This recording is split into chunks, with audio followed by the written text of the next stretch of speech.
நல்லதே நடக்கும். ஓம் நம சிவாயும். எல்லாமல்ல ஸ்ரீ வாராகியம்மன் திருவடி சரணம். உலகத்தமிழ் நெஞ்சங்கள் அனைவருக்கும் உங்கள் சுசரி ராஜ கணபதியின் அன்பான வணக்கங்கள். இன்றைய பதிவில் விருச்சிக ராசி அனுஷ நட்சத்திரத்தில் பிறந்த நண்பர்களே, பணத்தை ஈஸியா ஒருத்தர் கையிலிருந்து இன்னொரு கைக்கு மாற்றிடலாம். ஆனா ஒருவருடைய மனதை மாற்றுவது கஷ்டம், கடினம். அப்படி மாறாத அந்த மனம், உங்களுக்கு தீராத மனக்கவலை, அந்த 3 விஷயம் உங்களுக்கு தீரப்போவது இந்த தமிழ் புத்தாண்டின் மூலமாக. ஸோ இதை பற்றி விரிவாக விளக்கமாக நம்ம பார்த்துருவோம். பதிவை ஃபுல்லாக பாருங்க. இல்லை நம்ம சேனலில் ஏற்கனவே விருச்சிக ராசி அனுஷ நட்சத்திரத்தில் பிறந்த உங்களுக்கு சனிப்பயிற்சி பலன்கள் பதிவிட்டாச்சு. பார்க்காதவங்க சேனலை போய் பாருங்க, கண்டிப்பாக உங்களுக்கு யூஸ்ஃபுல்லாக இருக்கும். மறக்காம நம்ம சேனலை சப்ஸ்கிரைப் பண்ணிட்டு கூட தர பெல்லைக்கான பிரஸ் பண்ணிட்டு பக்கத்துல ஒரு ஆல்ன்ற ஆசிரியர் தவறாமல் செலக்ட் பண்ணிச்சுங்க. அப்படின்னா தான் நான் பதிவிடக்கூடிய அடுத்தடுத்த பதிவுகள் உங்களுக்கு உடனுக்குடன் நோட்டிஃபிகேஷனாக வந்து சேரும். விருச்சிக ராசி அனுச நட்சத்திரத்தில் பிறந்த நண்பர்களே, தமிழ் புத்தாண்டு ஏப்ரல் மாதம் 14ஆம் தேதி பிறக்க போகுது. அதுவும் குறிப்பிட்டு திங்கட்கிழமை அன்னைக்கு குரோதி வருடம் முடிந்து விஸ்வாசுவ தமிழ் வருடம் பிறக்குது. ஸோ குறிப்பிட்டு துலாம் ராசியில சுவாதி நட்சத்திரத்துல இந்த தமிழ் புத்தாண்டு பிறப்பது ரொம்ப ரொம்ப விசேஷம். ஏன்னா ராகு எதிர்பார்க்காத திருப்பங்களை கொடுக்கக்கூடிய ஒரு கிரகம். மாற்றம் ஒன்றே மாறாது, அந்த மாற்றத்தை கொடுக்கக்கூடிய கிரகமே அந்த ராகு தான். அதனால கண்டிப்பா நிறைய ராசிக்காரங்களுக்கு மாற்றம் என்பது இந்த வருடம் கண்டிப்பா நடக்கும். அதுலயும் விருச்சிக ராசி அனுச நட்சத்திரத்தில் பிறந்த உங்களுக்கு உறுதியான முறையில் ஒரு 3 விஷயத்தில் நடக்கும். தீராத மனக்கவலை கண்டிப்பா தீருங்க. காரணம், சனி பகவான் அமர்ந்திருக்கக்கூடிய வீடு கும்பம். மார்ச் 29 பேர்ச்சி அடைஞ்சு மீன ராசிக்கு போயிடுறாரு. மீனத்துல ஆல்ரெடி ராகு அமர்ந்திருக்கிறார். ஸோ ராகுபவன் இருந்த வீட்டுக்கு சனி போகிறார். அதே போல இந்த வருடமே ஏப்ரல் மாதத்துக்கு அப்புறம் உடனே மே மாசத்திலேயே ராகு எது பயிற்சி நடக்க போது. ராகு பகவான் கும்பராசிக்கு, அதாவது சனி பகவான் இருந்த வீட்டுக்கு ராகு வரப்போறாரு. ஸோ சனி இருந்த வீட்டுக்கு ராகு, ராகு இருந்த வீட்டுக்கு சனியும் இடம் மாறப் போகிறார்கள். ஸோ இந்த தமிழ் புத்தாண்டுல இது ஒரு சிறப்பு. இதுல 12ஆம் வீடு, அதாவது உங்களை விருச்சிகத்திற்கு 12 எதுனா அதுதான் துலாம். துலாம்ல தான் சுவாதி நட்சத்திரம் இருக்கு. அந்த 12ஆம் வீட்டுல அயன சயன போகஸ்தானத்தில் இந்த தமிழ் புத்தாண்டு பிறக்கிறது. சரிங்களா? ஸோ உங்களுடைய நட்சத்திராதிபதி யாரு? சனி பகவான். அதுலயே புரிஞ்சுங்க. அவர் எங்க இருக்க போறாருன்னா 5ல மீன ராசியில பூர்வ புண்ணிய ஸ்தானத்துல இருக்க போறார். ஓகேங்களா? ஸோ இப்போ பலன் உங்களுக்கு என்னென்ன விஷயங்கள் கிடைக்க போகுது? முதல்ல அனுச நட்சத்திரத்தில் பிறந்த உங்களுக்கு பிள்ளைகளை நினைச்சு ஒரு கவலை இருக்கு, ஒரு கஷ்டம் இருக்கு, ஒரு வருத்தம் இருக்கு, ஒரு எதிர்பார்ப்பு இருக்கு. அப்படி பிள்ளைகளை நினைத்து நீங்க எந்த ஒரு விஷயத்துல கவலைப்பட்டீங்களோ அந்த விஷயம் சரியாகும். உங்களுடைய பிள்ளைகளுடைய வாழ்க்கை சீரும் சிறப்புமாக இருக்க போகிறது. பிள்ளைகளுக்கு ஒரு திருமணமோ, ஒரு சொத்து பத்தோ, ஒரு நல்ல ஒரு படிப்போ அல்லது உடல்நிலை பிரச்சனையோ சரியாக போகுது. ஸோ அந்த மாதிரி பிள்ளைகள் நினைத்து ஒரு மனக்கவலை இருக்குங்க அப்படின்னா அந்த மனக்கவலை தீரும். பிள்ளை பாக்கியமே இல்லை அப்படின்னு நினைக்கிறது அந்த குழந்தை பாக்கியம் கிடைக்குங்க. ஸோ அதுக்கு சான்சஸ் இருக்கு.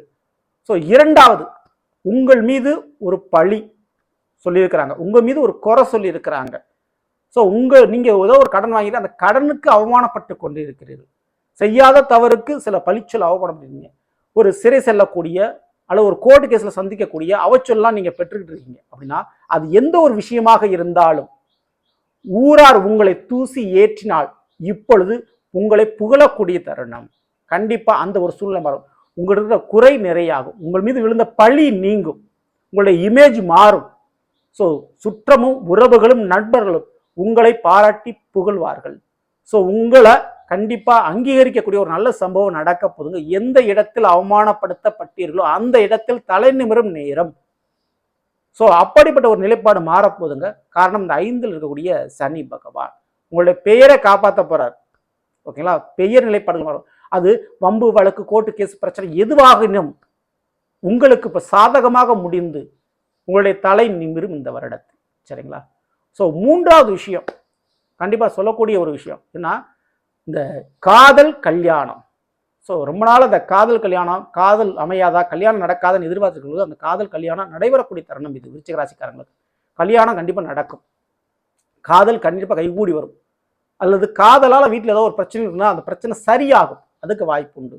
ஸோ அதே நேரத்தில் ஆசைப்பட்ட ஒரு சொத்தை நீங்கள் வாங்கக்கூடிய யோகம் இருக்குது. ரொம்ப நாளாக ஒரு ஆசைப்பட்டிருப்பீங்க ஒரு சொத்து பத்தை. அந்த சொத்துக்கள் இப்போதைக்கு உங்களுக்கு கிடைக்கும். நாளில் ராகுபவன் வந்துடுறாரு. 12ல், அதாவது அயன சயன போகஸ்தானம் சொல்லக்கூடிய 12 சுவாதி நட்சத்திரம் தமிழ் புத்தாண்டு பிறக்குது. ஸோ அதற்கு அதிபதி ராகு அவர் நாளில் இருக்கிறாரு. அயன சயன போகஸ்தானம் 12ஆம் வீடு. அப்போ தூங்குவதற்கு உரிய வீடு சொந்த வீடு. ஸோ அந்த சொந்த வீட்டை இந்த வருடத்தில் உருவாக்கி கொடுக்க போகின்றது கிரகங்கள். அப்போ திருமண வாழ்க்கை ஏற்பட்டு நீங்க மாமியார் வீட்டுக்கு போனாலும் சரி, அல்லது நீங்களே சொந்தமா சொந்த வீட்டை உருவாக்குனாலும் சரி, இந்த 2 அமைப்புல ஒரு அமைப்பு கண்டிப்பா உங்களுக்கு விருச்சிக ராசிக்காரர்களுக்கு உருவாகும், கிடைக்கும், நடக்கும். சரிங்களா? ஆக மொத்தம் இந்த 3 பிரச்சனைகள் உங்களுக்கு தீர்ந்து மன நிம்மதி கிடைக்க போகுது. ஓகேங்களா? சோ இது போக செவ்வாய் நீசமடைந்த நிலையில் இந்த வருடம் பிறக்குது. செவ்வாய் கடகராசியில் இருக்காரு இந்த தமிழ் புத்தாண்டு பிறக்கும் போது. அனுச நட்சத்திரம் சனி பகவானுக்கு சற்றே ஒரு பகை கிரகம் சொல்லிக்கலாம். அந்த செவ்வாய் பகவான் அவர் நீசமடைந்திருப்பது விருச்சிக ராசிக்காரர்களுக்கு இந்த கடன் பிரச்சனை குறையும், எதிரிகளை கொஞ்சம் அடக்கி வைக்கும். ஓகேங்களா? ஸோ நோய் பிரச்சனையை கொஞ்சம் கட்டுப்படுத்தி வைக்கும். அது என்ன மாற்று கருத்து. நிலத்தகராறு கூட பிறந்தவங்களால் ஏற்பட்ட பிரச்சனை இந்த 2மே சரியாகும். ஸோ இதுக்கு அடுத்தபடியா குறிப்பிட்டு கேது பகவான் உங்களுடைய விருச்சிக ராசிக்கு 11 லாபஸ்தானத்தில் கண்ணியில இருந்தவர் மே மாதம் பயிற்சி அடைஞ்சு ராகு இங்கிட்டு பயிற்சி அடையும் போது கேது பயிற்சி அங்கே நடக்கும். ஸோ சிம்ம ராசிக்கு போயிடுறாரு. அப்படி போகும்போது சட்ட சிக்கல்கள் உங்களுக்கு தீரும், தந்தை வழி உறவுகளால் ஏற்பட்ட பிரச்சனை குறையும். ஆனா இதை தாண்டி ரொம்ப நல்லதுன்னா அந்த வர வேண்டிய பணம் வந்து சேரும், எதிர்பார்த்த மாதிரி சம்பள உயர்வு, ப்ரொமோஷன், ஒரு தொழிலிய ஒரு லாபங்கள் கிடைக்கும். நீங்க எதிர்பார்த்த பணம் உங்க கைக்கு வந்து சேரப்போகுதுங்க. ஸோ அதுக்கு யோக வாய்ப்புகள் உண்டு. இந்த மூத்த சகோதர ஏற்பட்ட பிரச்சனைகள் குறையும். படிப்பால் ஒரு லாபம் பார்ப்பீங்க, படிப்புல ஒரு யோகம் கிடைக்கும். ஓகேங்களா? அடுத்து குரு பகவான் 7ஆம் வீட ரிஷபத்திலிருந்து 8ஆம் வீட மிதனத்துக்கு மே மாதம் பயிற்சி அடைஞ்சிடுறாரு. ஸோ அந்த நிலைப்பாடுகளை பொறுத்தவரை கண்டிப்பா பெண்களுக்கு மாங்கல்ய யோகம் உண்டு, கர்ப்பப்பையில் இருந்த பிரச்சனைகள் சரியாகும், அதுக்கு யோக வாய்ப்புகள் உண்டு. ஸோ கண்டிப்பா இந்த ஒரு நேரத்தில் அரசு வேலை கிடைக்கிறதுக்கு சான்சஸ் இருக்கு. அடுத்தபடியாக சுக்கிரன் உச்ச நிலையில இருக்கிறாரு, மீன ராசியில் இருக்கிறாரு. அந்த நேரத்தில் தமிழ் புத்தாண்டு பிறப்பது ரொம்ப ரொம்ப விசேஷம். காதல் கைகூடும், திருமண வாழ்க்கையில் திருப்தி கிடைக்கும், தனிமை விரக்தி இனிமே இருக்காது. ஸோ ஆசைப்பட்ட ஒரு பொருளை நீங்க கண்டிப்பா உங்களுடைய தேவைக்காக, ஒரு ஆடம்பரத்திற்காக, ஒரு அழகிற்காக வாங்கக்கூடிய தருணம் இதுவாக இருக்க போகுது.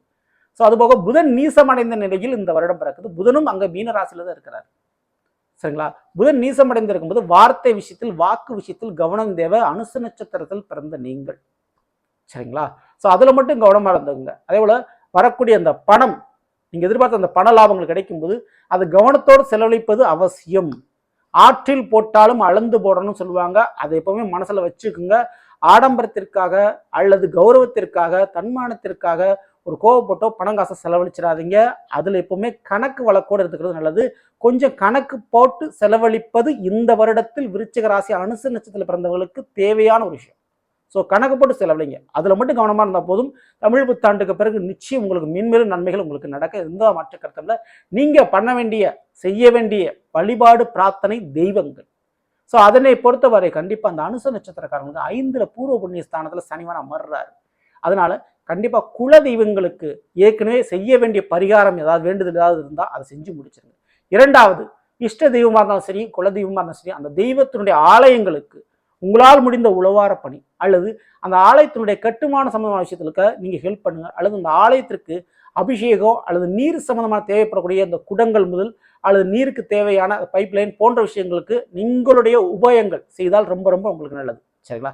இந்த மாதிரி ஒரு வழிபாடு பண்ணுங்க. மேலும் ஊனமானவர்களுக்கு, ஸோ கண்டிப்பா ஹேண்டிகேப் போன்றவங்களுக்கு உடை தானம் செய்வது ரொம்ப ரொம்ப நல்லது. அனுச நட்சத்திரம் பிறந்த உங்களுக்கு தவறாம பண்ணிக்கங்க, உங்க வாழ்க்கையில மென்மேலும் நல்லது கண்டிப்பா நடக்கும். ஸோ நல்லது, நாம் இன்றைய விருச்சிக ராசி அனுச நட்சத்திரத்தில் பிறந்தவர்களுக்குரிய பலனை பற்றி பார்த்த நிச்சயமா உங்களுக்கு பயன்படுவதற்கு பிடிச்சிருந்த லைக் நண்பர்களுக்கும் உறவினருக்கும் மறக்காமல் ஷேர் செய்யுங்கள். இதுவரை நம்முடைய சேனலை சப்ஸ்கிரைப் பண்ணாமல் இருக்கும், சப்ஸ்கிரைப் பண்ணிங்க. கூட இருக்கிற பெல்லைக்கான பிரஸ் பண்ணிட்டு பக்கத்தில் ஒரு ஆளுன்ற வசதி தவறாமல். மேலும் அடுத்த சந்திப்போம். நன்றி, வணக்கம். நல்லதே நடக்கும். ஓம் நம சிவாயும். எல்லாம் உள்ள ஸ்ரீ பாராகியம்மன் திருவடி சரணம்.